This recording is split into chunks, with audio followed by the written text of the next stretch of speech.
எல்லாருக்கும் வணக்கம்.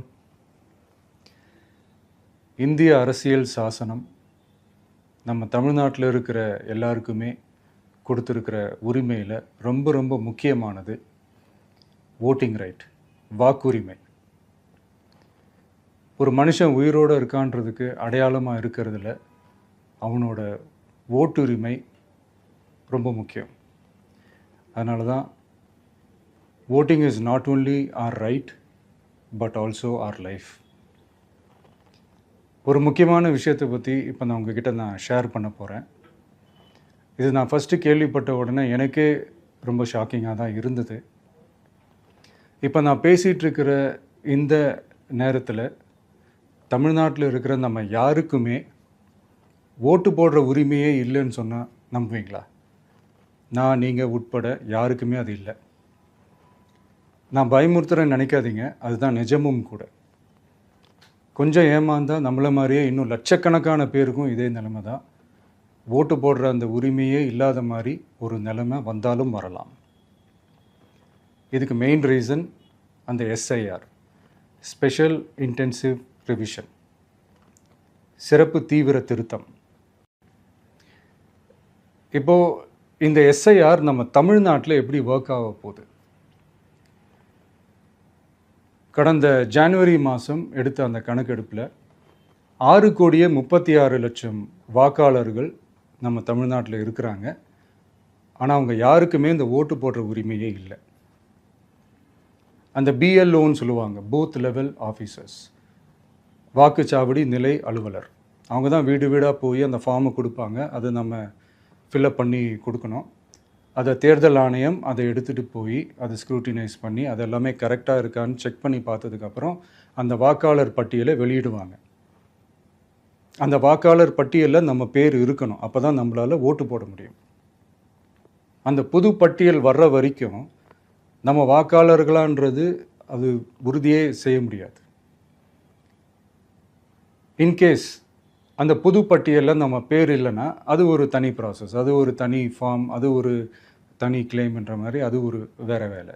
ஸோ இந்த மாதிரி நிறைய சிரமங்கள் குழப்பங்கள் இருக்கிறதுனால மக்களுக்கு இது மேலே ஒரு கன்ஃபியூஷன் ஒன்று இருக்குது. இது என்ன வெரிஃபிகேஷனா இல்லை ஒரு மறைமுக ரீரெஜிஸ்ட்ரேஷனா இல்லை இது ஒரு நியூ ரெஜிஸ்ட்ரேஷன் மாதிரியே தானா அப்படின்ற மாதிரி நிறைய கன்ஃபியூஷன் இருக்குது. அவங்க செய்ய வேண்டியதெல்லாம் ஒன்றே ஒன்று தான். இந்த மாதிரி வீடு வீடாக போய் அந்த என்யூமரேஷன் ஃபார்ம் நம்ம ஃபில்அப் பண்ணி கொடுக்கும்போது அதுக்கான அக்னாலேஜ்மெண்ட்டை அந்த பிஎல்ஓ அந்த ஆஃபீஸர்கிட்ட இருந்து நீங்கள் வாங்கிக்கணும். அது ரொம்ப ரொம்ப முக்கியம். இது நான் சொல்கிறது வாக்காளர் பட்டியலில் ஆல்ரெடி உங்கள் பேர் இருக்கிறவங்களுக்கு நான் சொல்கிறேன். இப்போ புது வாக்காளர்கள், ஃபஸ்ட் டைம் ஓட்டர்ஸ், அவங்களுக்கு ஃபார்ம் 6ன்னு ஒன்று இருக்குது. அதை நீங்கள் ஃபில்அப் பண்ணி நீங்கள் உங்கள் ஏரியாவில் இருக்கிற சம்மந்தப்பட்ட அந்த உங்கள் அலுவலகத்தில் நீங்கள் டைரெக்டாகவும் சப்மிட் பண்ணலாம், இல்லை நீங்கள் ஆன்லைன்லேயும் சப்மிட் பண்ணலாம். அப்படி ஆன்லைனில் நீங்கள் சப்மிட் பண்ணிங்கன்னா அதுக்கான ஸ்க்ரீன்ஷாட்டை எடுத்து வச்சுக்கோங்க. ஃபோனில் மெசேஜ் வரும், அதை சேவ் பண்ணி வச்சுக்கோங்க. அப்ராடில் இருக்கிறவங்க கூட அந்த எஸ்ஐஆர் ஃபார்மை டவுன்லோட் பண்ணி நீங்கள் அதை ஃபில்அப் பண்ணி சப்மிட் பண்ணலாம். அதுக்கான அக்னாலேஜ்மெண்ட்டை வாங்கி வச்சுக்கோங்க. ரொம்ப முக்கியமாக உங்களோட பிஎல்ஓ அந்த ஆஃபீஸர் யாருன்னு தெரிஞ்சு வச்சுக்கோங்க. இந்த தேர்தல் ஆணையம் அந்த வெப்சைட்டில் போனீங்கன்னா அந்த பர்டிகுலர் பிஎல்ஓ ஆஃபீஸரோட ஃபோன் நம்பர் கூட நீங்கள் எடுத்து வச்சுக்கலாம். இன்கேஸ் உங்களை யாரையும் ரீச் பண்ணலை இல்லை உங்களுக்கு அந்த ஃபார்ம் கிடைக்கல அப்படின்னா நீங்கள் அவரை காண்டாக்ட் பண்ணி அந்த ஃபார்மை வாங்கி நீங்கள் ஃபில்அப் பண்ணி நீங்கள் சப்மிட் பண்ணலாம். ரொம்ப முக்கியமாக அதுக்கான அக்னாலேஜ்மெண்ட்டை வாங்கி வச்சுக்கோங்க. இது எல்லாமே சரியாக செஞ்சாலும் இந்த எஸ்ஐஆர் மேலே சில டவுட்ஸ் இருக்குது. அது என்னென்னா, இந்த 6,36,00,000 வாக்காளர்களுக்கு ஒருத்தர் விடாமல் இந்த ஒரே மாதத்துக்குள்ளே எப்படி எல்லாருக்குமே அந்த ஃபார்ம் போய் ரீச் ஆகும்? ஒன்று. ரெண்டாவது, நீங்கள் வரும்போது வீட்டை பூட்டிட்டு வேலைக்கு போயிட்டு என்ன பண்ணுறது? இப்போ நீங்கள் வருவீங்கன்றதுக்காக வேலையெல்லாம் விட்டுட்டு வீட்டுக்குள்ளேயே உட்காந்துட்ருக்கணுமா? ஸோ இதில் மெயினாக பாதிக்கப்பட போகிறது உழைக்கிற மக்கள், ஏழைகள், வேலைக்கு போகிற பெண்கள். இவங்களுக்கு யார் கரெக்டான அந்த பதில் சொல்ல போகிறது? ஒரு நியாயமான எஸ்ஐஆர்னால் என்ன நடக்கணும்? இப்போது இறந்து போனவங்கள மார்க் பண்ணி அதுலேருந்து delete பண்ணணும். இப்போ போலி வாக்காளர்கள் இருந்தாங்கன்னா அவங்கள மார்க் பண்ணி delete பண்ணணும்.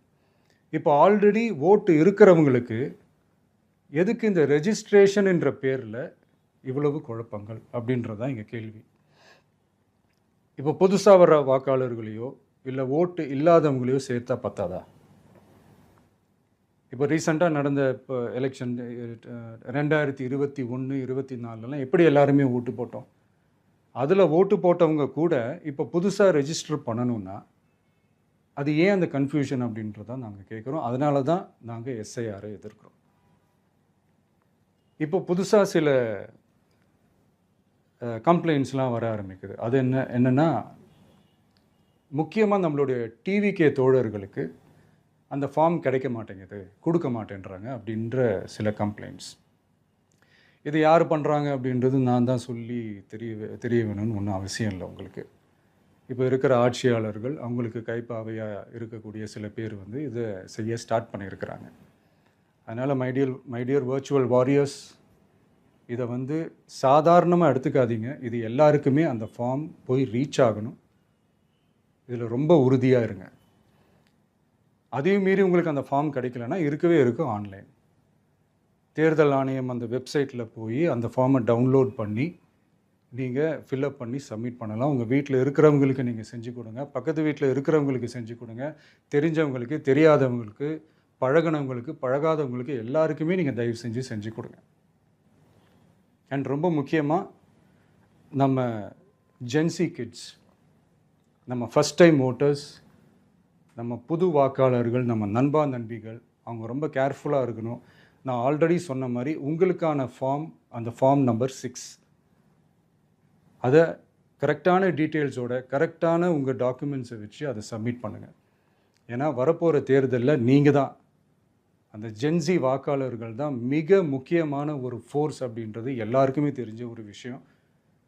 அதனால் உங்களை டிஸ்டர்ப் பண்ணுறதுக்கு, உங்கள் பேரை அதில் இன்க்ளூட் பண்ணாமல் செய்கிறதுக்கு என்னென்ன வேலைகள் செய்யணுமோ, என்னென்ன தில்லுமுள்ளு வேலைகள் செய்யணுமோ எல்லாமே அவங்க செய்வாங்க. இது நமக்கு எல்லா திசையிலையும் எல்லா பிரச்சனைகள் கொடுத்துட்டு தானே இருக்கிறாங்க. அது டிஃபால்ட்டாக நடந்துட்டு தான் இருக்கும். அது ஒன்றும் பண்ண முடியாது. ஸோ அந்த மாதிரி ஓட்டு போடுற விஷயத்துலேயும் அவங்க என்ன மாறவா போகிறாங்க? இப்போ நான் சில மீட்டிங்ஸ்லலாம் ரிப்பீட்டடாக ஒரு விஷயம் நான் சொல்கிறேன்ல, 2 பேருக்கு நடுவில் தான் போட்டி அப்படின்ட்டு. அது மேடைக்கு மேடை அவங்க அதை ப்ரூவ் பண்ணிகிட்டு இருக்கிறாங்க. அதனால் தோழர்களே, வரப்போகிற தேர்தலில் நம்ம யாருன்னு காட்டணும், நம்ம பலம் என்னன்னு காட்டணும். அதுக்காக அந்த பலமான, அந்த பவர்ஃபுல்லான ஆயுதத்தை நம்ம கையில் எடுக்கணும். அந்த ஆயுதம் வேறு எதுவுமே இல்லை, ஓட்டு, வாக்கு, ஜனநாயகம். அது இருந்தால் தான் நம்ம அந்த வெற்றியை நோக்கியே நம்மளால் பயணிக்க முடியும். தமிழ்நாடே அந்த வாக்குச்சாவடி முன்னாடி திரண்டு நிற்கணும். அதை பார்த்துட்டு தமிழ்நாடே தமிழக வெற்றி கழகமா, இல்லை தமிழக வெற்றி கழகம் தான் தமிழ்நாடா அப்படின்ற மாதிரி இருக்கணும். வீடுன்னு ஒன்று இருந்தால் தான் ஓடு மாற்ற முடியும்னு அறிஞர் அண்ணா அவர்கள் சொல்லியிருக்கிறாங்க. அந்த மாதிரி ஓட்டுன்னு ஒன்று இருந்தால் தான் இந்த நாட்டையே காப்பாற்ற முடியும்.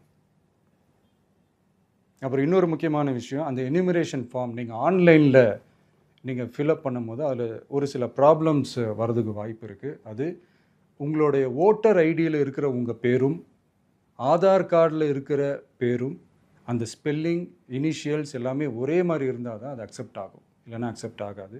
அது கொஞ்சம் கேர்ஃபுல்லாக பண்ணுங்கள். அது கொஞ்சம் யூசர் ஃப்ரெண்ட்லியாக இருக்கலாமேன்னு கேட்டதுக்கு அதெல்லாம் முடியாது, அதுக்கெலாம் வாய்ப்பு இல்லை, அதுக்கெலாம் ஆளுங்க இல்லை, பண்ண முடியாதுன்னு ரிப்ளை பண்ணிட்டாங்க. ஸோ அதனால் மைடியர் டிவிகே தோழர்களே, மைடியர் ஜென்சி படை பலமே, உஷாராக இருங்க, கான்ஃபிடெண்ட்டாக இருங்க. நல்லதே நடக்கும். வெற்றி நிச்சயம். மீண்டும் சந்திக்கும் வரை நன்றி, வணக்கம்.